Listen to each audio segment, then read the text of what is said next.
GMB pros, welcome everyone. Those that are catching the replay, I appreciate you guys.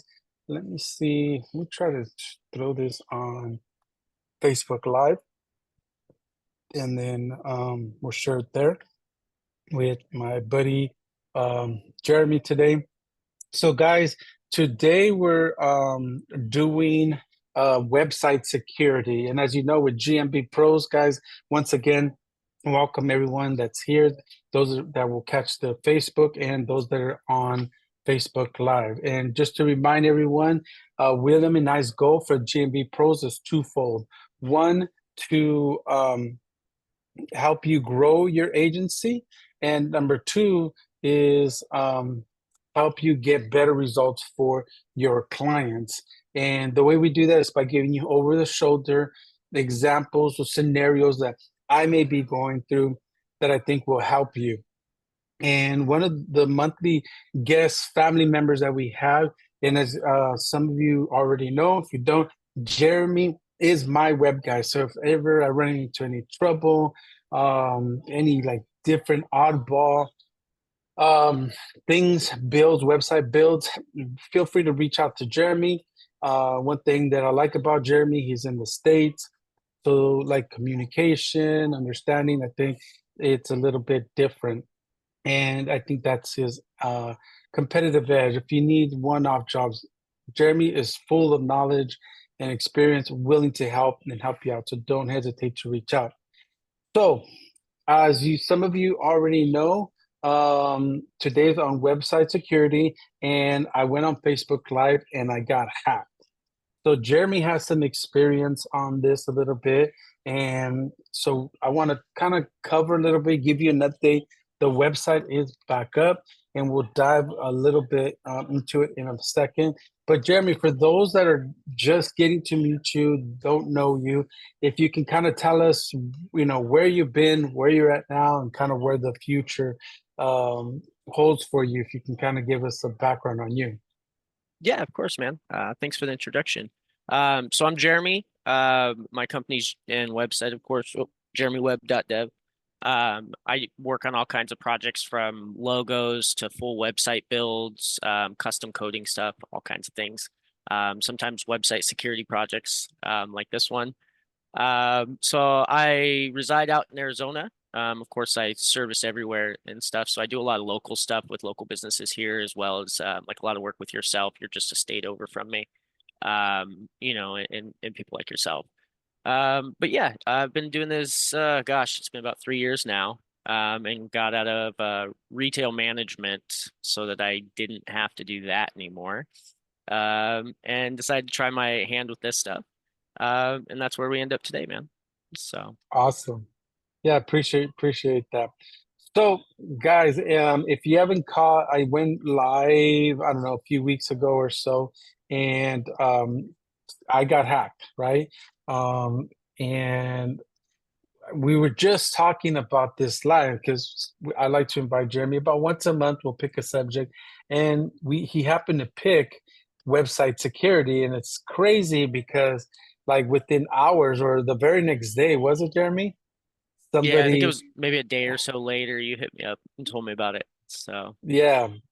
So I got hacked, and Jeremy has some experience because not only can he build your site, but guys, and we talked this a little bit about this before, is it's not just about registering a domain. It's not just about building a website. You have your WordPress site, but it also has to do with hosting, where you know you have your website stored, and Jeremy does this, so he has some experience on how to protect yourself.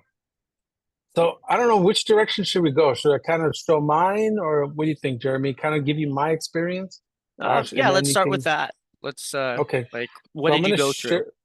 Yeah. Yeah, okay, so I'm gonna share my screen real quick here, guys, and just share with you. So here's a site, right? Purposemind.com. So that one was hacked by, I guess, somebody from Turkey, and it was completely different. Like it was more like a, how would you describe it? Like a text, some type of Uh PDF. yeah, it was just like a black and white text, like zero styling kind of thing. And it Yeah, was I guess probably in Turkish. So he Yeah, it was figured I in was from Turkish, Turkey. Yeah, it was and in some other it had language. it So, had to do with the gambling, a website gambling, because they didn't hide it. They put their Facebook on there and mhm, some other stuff. So that's how I knew, like, okay, so it's these guys. So I mean, it's a big deal. The cool part is only I got hacked, mhm, um, and none of my clients. So that could be an issue. Luckily, you never want your clients' stuff to get hacked. So that's kind of what I wanted to talk to you guys about is how to protect yourself so this doesn't happen to your clients. And I think one of the key things, and again, this is one of like Jeremy's added value or edges. He hosts his own servers and has backups and takes care of malware, virus, and attacks like this. And I have some of mine are on Jeremy, some of our mutual customers are on Jeremy, but I also have WPX as my host, and that's who this particular one was on. So it's I reached out to WPX. They're excellent guys. They're excellent as far as mhm. customer service, and that is just like Jeremy's service. They take care of malware, viruses, and hacks like that. And they let me bring that up. They shared with me some data, like they caught it. I guess they've been trying to hack my site, and they, let's see here. I'm going to try to bring up those. I wanted to share, actually, I think it's over here. I wanted to share with you guys kind of like the experience that I had with WPX. They shared a chart with me. Where are you? Okay, here's customer service. Okay. And they added another, just to let you know too, they added another. Let me share this with you.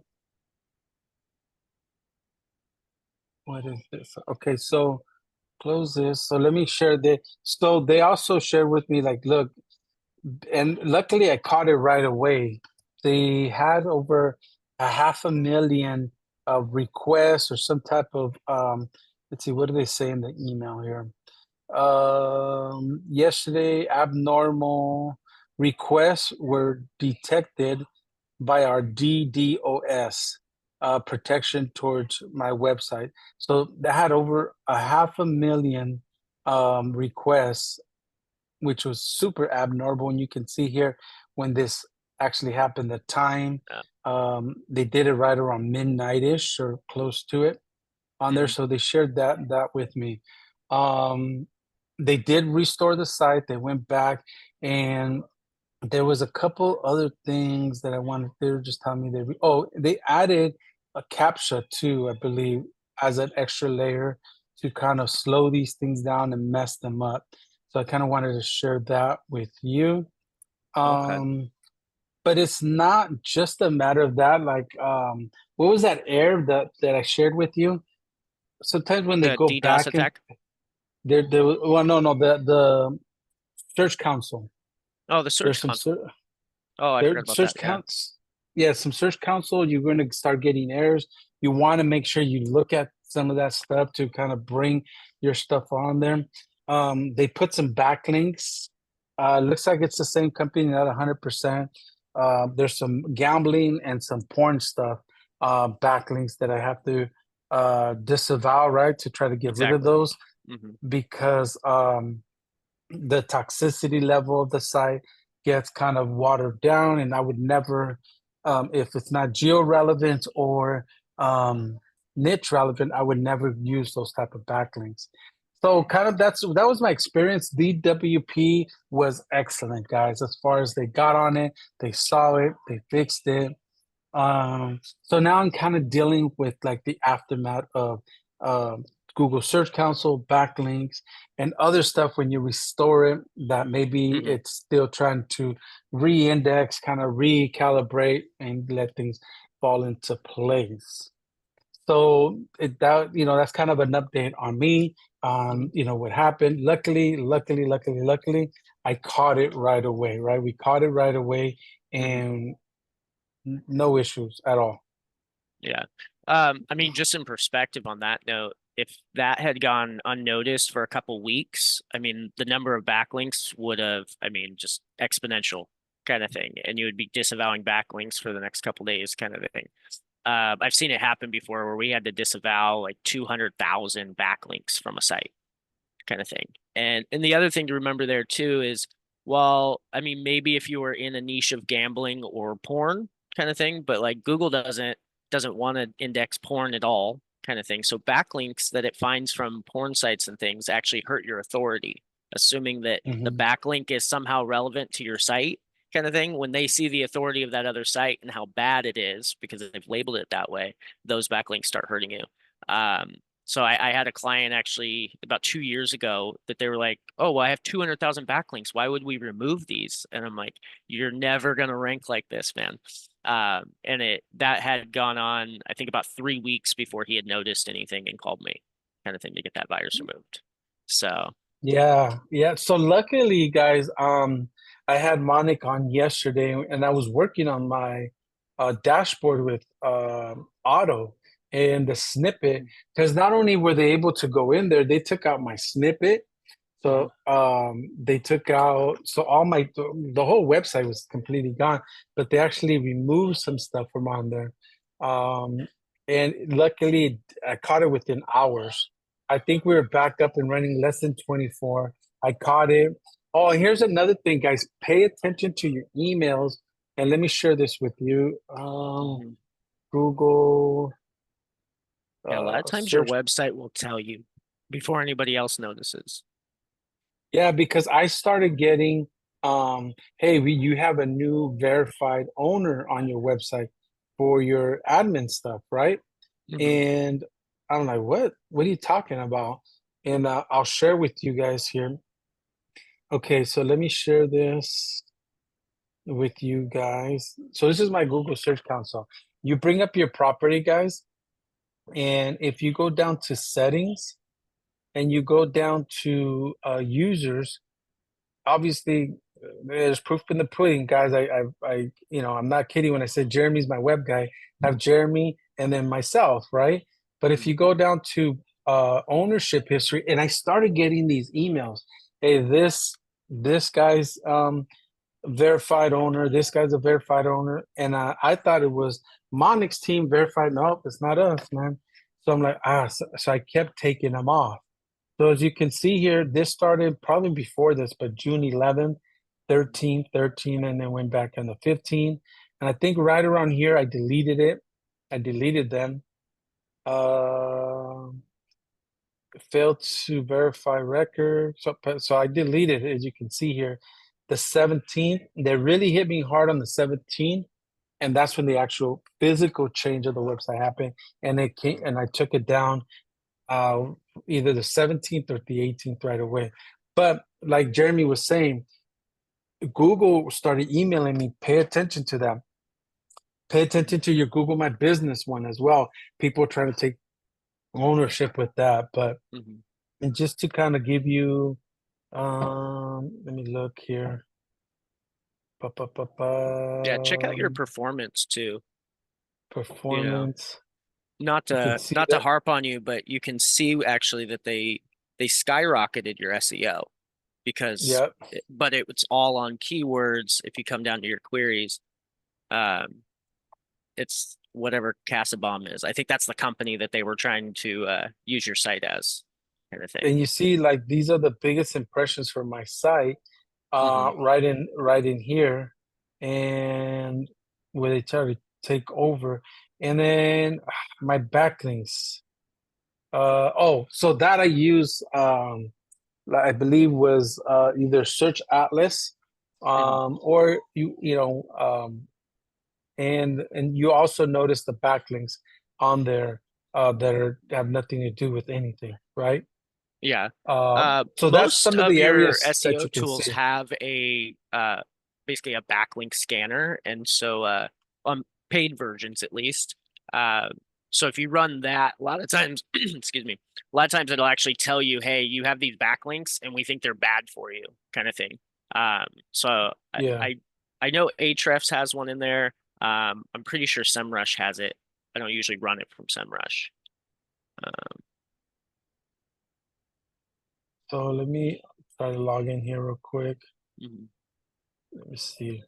So just to kind of give you guys an area, this is like how you want to like pay attention because I just happen to work with I was working on the SEO testing my own site with Search Atlas and Auto when I caught this, right? And so that's what triggered it and I got on it right away. But like Jeremy said, sometimes we'll go 3 weeks and we don't sometimes even longer, right? Mhm. Um and Especially we'll our kind of own notice. websites. Like we'll notice our clients probably because we're working on our clients. But Yep. like I don't necessarily log into my website every day. I don't go look and see what I got up there kind of thing. It's not my number one priority. It's my clients, you know. So Exactly. So if we look at the referring domains, mhm. you can see how did I find them? There is some in here. Where did I find them that were like off? So there should be the domain rating. I think if you search it by that one, I know when you export the full report, it shows on there. Uh, Yeah. I haven't done it in a while, but I believe there's actually a disavow export tool Yeah, so in I still Ahrefs need as to do well. that. Yeah, I still Yeah. need to do that, but just kind of wanted to share with you guys like what the kind of the experience where to look. Now, Hmm. Jeremy, what could I have done to protect myself? One, I think is like get a good hosting, right? So they Hmm. can add layers. What other ways? And then if you can kind of lead into what your experience was and what you've gone through and how we can protect ourselves from this. Yeah, of course. So first things first, from what you were showing us, it looks like you were basically hit with a brute force attack. So they just sent a bot after your site until they got in, kind of thing. And that's why they saw that massive spike in requests. They were trying to see how they could get in, basically. So it was just attacking your site at all levels, kind of thing. A lot of times, what ends up happening is someone builds a site, they create an admin user account, and so you'll notice, like if you run WordFence reports, one of the number one things that they block is excessive attempts to the admin login. So my first suggestion is always use something different, even if it's just random letters at the end of your admin username. Um, so that way they have two things to guess, which makes it less likely that they'll get in, even if they attack like that. Now, at the same time, with WPX, I know they have some firewalls and stuff on their side. Depending on your host, there's not a lot of firewall protection. There's not a lot of things going on unless you set them up yourself. So a big one I always suggest after, especially after someone gets hit, is install WordFence. Just use the free version. It's going to stop. It would have stopped essentially that attack potentially to begin with.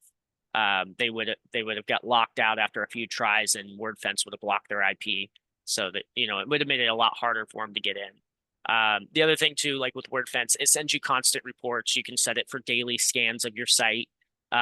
Sometimes it doesn't find the malware directly on the free version because you have to wait for the new definitions of the new viruses that they're coming out with, kind of thing.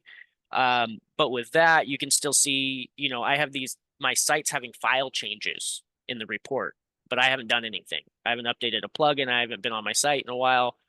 You need to get in there and go look at it, kind of thing. And then there is a comprehensive scan that will detect most of your viruses and malware, that sort of thing that's in WordFence.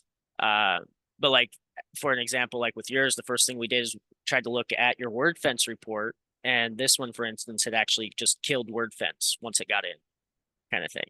Uh, so that's how they were able to just get around that.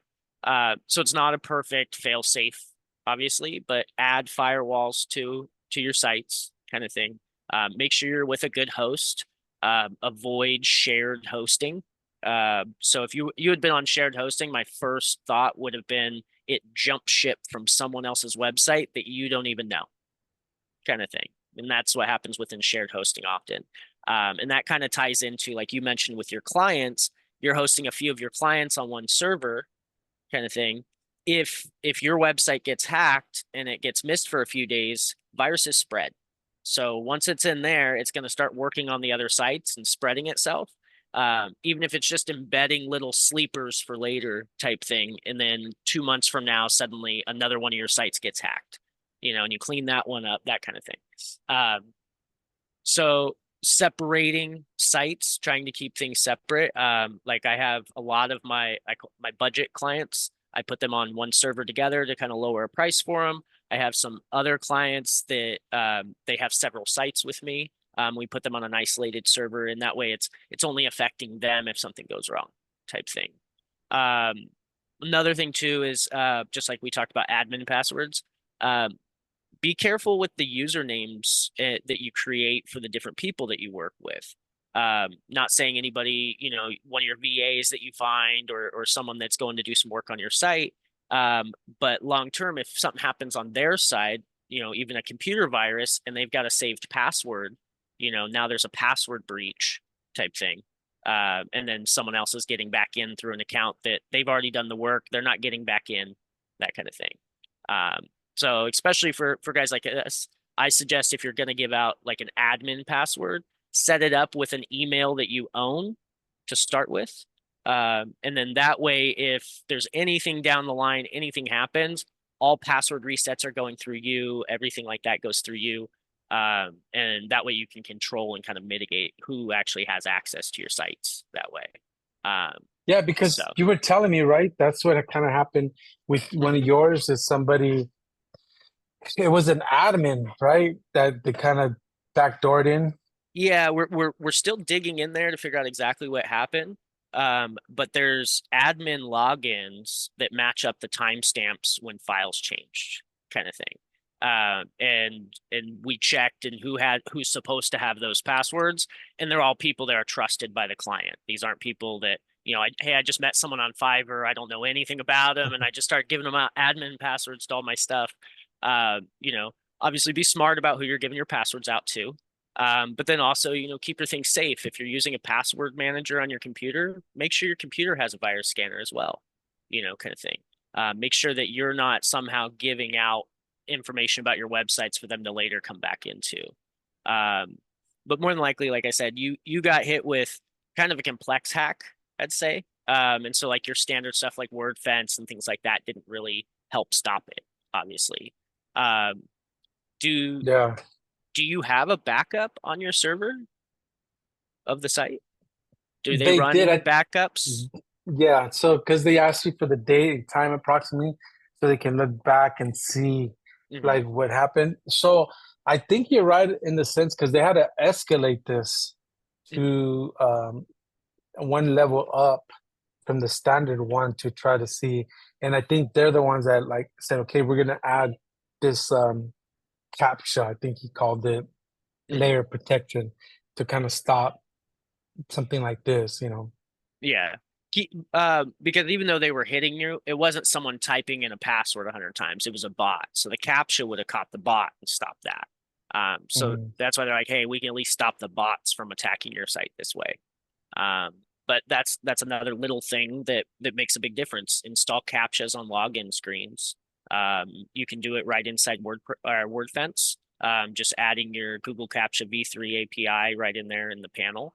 And then that way it's adding a CAPTCHA. So anytime you're adding a new site, building a site for a client, set up WordFence for them, kind of thing. If a lot of times when I'm working on a client site and I just got in there, I'll go back to it and say, hey, do you mind if I go in here and just add a few things? And so I'll actually secure sites that aren't on my server because I don't want to see my hard work get thrown away to malware later, that kind of thing. But that's the big thing is just backups, protect your passwords, protect your computer because people get your passwords that way too. And just be leery about what's there and keep an eye on your site. Watch your search console, look for things. Open the emails that come from your site. A lot of times WordPress will send out a little email and you're like, oh, I get these all the time. And you just, delete them away. Sometimes it's telling you, hey, something's wrong here, something you would have noticed and dug in there before it got too deep, that sort of thing. Yeah, for sure, guys. And that kind of leads and segues into, because I get them, right? The WordPress emails. Guys, pay attention to those. And can we kind of dig in? Like, these guys offloaded my WordFence. You're a big fan of WordFence. So I think it goes without saying, make sure your plugins are up to date, guys. Mhm. make sure they're up to date. Yeah. Oh, Um, that's the other Go thing ahead. too is I almost completely forgot your plugins and your themes. When you go on your website and you have six standard WordPress themes and you've got all these other ones you've tried over the years and things like that, delete all the ones you're not using. And if you're not sure, obviously, ask someone like Alfredo or myself, hey, which ones are actually active, that sort of thing. But in general, save the newest 2024 theme just as a backup in case you need to go back to it. But if you're not using that default theme, just delete all those extra ones, of course. And then a lot of times you'll have a child theme in your main theme. So maybe you'll have an Elementor in there, and then someone created a child theme with some extra coding. But that's really all you want to leave in there. Going over to your plugins, if you have a bunch of plugins in your site that aren't even active, delete them. There's no reason to leave all those extra files in there. Potentially, if they're not active, you're not auto updating them. So when a breach does come, type thing, you're not paying attention to those plugins, thinking it's not a big deal. But breaches in those plugins that don't get patched can later on be how they got into your site as well, kind of thing. Yeah, And just because a plugin is on the WordPress store, you searched for it and you found it, doesn't mean that it's secure. To be fair, I can go to Chat GPT right now, tell it I want to make a simple plugin for something, and it will spit out a plugin that works with like 10 security vulnerabilities in it, type thing. So you want to be careful with the plugins that you're using. Don't install a bunch of random plugins, kind of thing, if you're not sure what they are. Look for ones with better reviews on them, a lot of installations, things like that. And anytime they stop updating the plugin, they sunset it, stop using the plugin, find another source for whatever that plugin was doing for you. now a question that I had that popped up was I have the standard theme, Mhm. right? I have the standard theme, and it keeps saying it doesn't update because I need to upgrade to the pro. What would you how would you handle something like that when you have a theme, it's been there for years, for whatever reason it got up to a certain level, um and they don't support it unless you upgrade? Mhm. Uh, you mean as far as like an Elementor, Elementor Pro kind of thing? Like Yeah, you're Elementor just using Pro, the free or version of Elementor type thing. yeah, I I hate forget to what the say it. theme is he told me, but Yeah, it's obviously not Elementor, but I think you have uh Astra, I think is what you're using. Astra. There's Astra and Yeah, Astra Pro. So if you're not paying for it, you're not getting the updates. That's part of what you're paying for, though, kind of thing. So it's something okay. to consider anytime you're building a site. You can look a lot of times in their support and in their facts about whether or not they update their free version regularly, and that sort of thing. Um, for instance, if a site was built like Elementor Pro, this happens a lot where I see these sites come in, someone built it for them, and they're like, "Hey, can you get in there and clean up?" And they're like, "Why can't we update Elementor Pro?" And they have to go buy a subscription for it now, and they're like, "Oh, I'm out this extra cost that my developer didn't tell me because he used his license to build it. Now you have to go out and buy your own license to update it," kind of thing. Uh, so and then you're kind of locked in because he used a bunch of pro features, so you can't just delete the pro off your site, kind of thing. Because it will continue to function even without it updating and without paying for the pro once his API isn't in there anymore. But you won't get those updates. You'll start to see security vulnerabilities. Um, but again, that's kind of a marketing tactic on the Elementor side of like, hey, how are we going to get people to pay for this? The free product is a great product, kind of thing. So it's just that kind of added layer in there. Yeah. Yeah, so definitely, again, that's another thing you have to consider.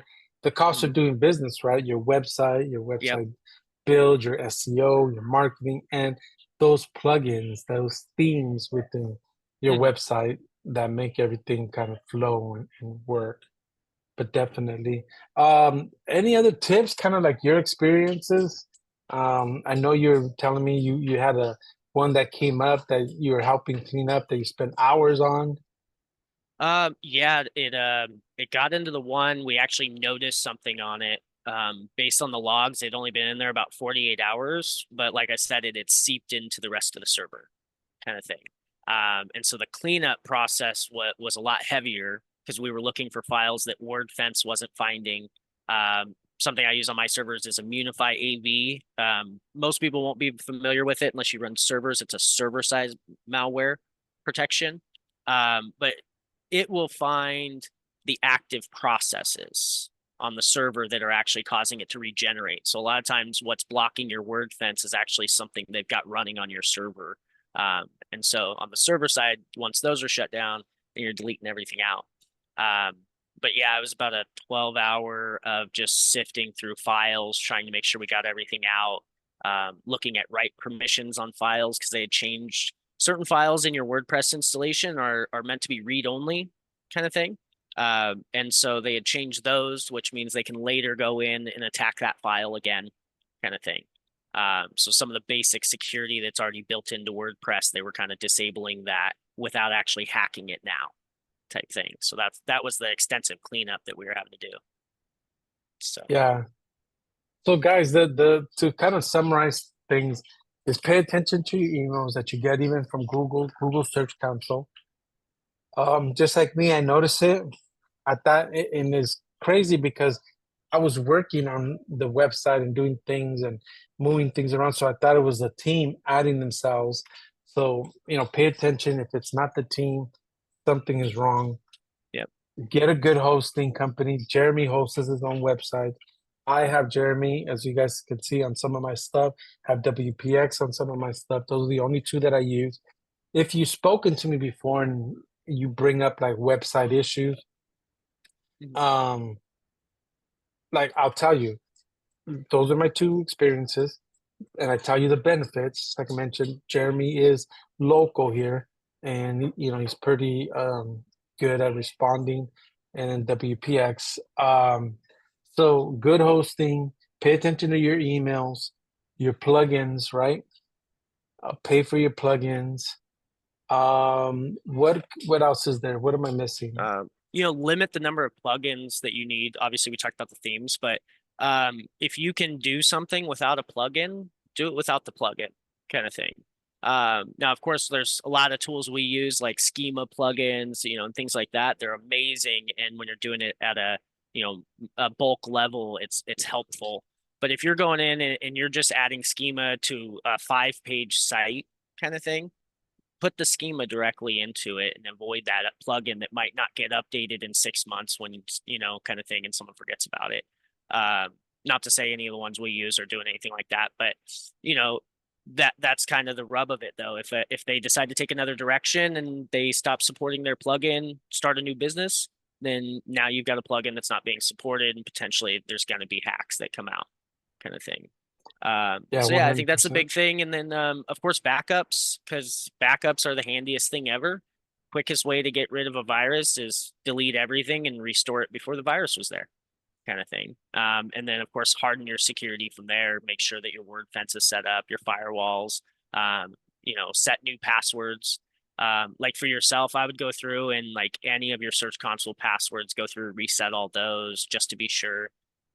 You kind of don't know what all they got a hold of, in the process of it, kind of thing. Yep.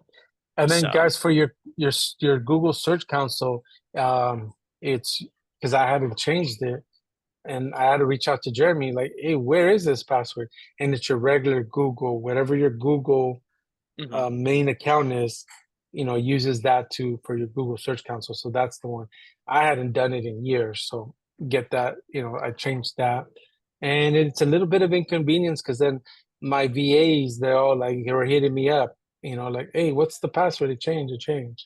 And those are, yeah. one of the things that you have to. With that, create unique accounts or give them permissions, kind of thing, when you can, depending on what you're giving them access to.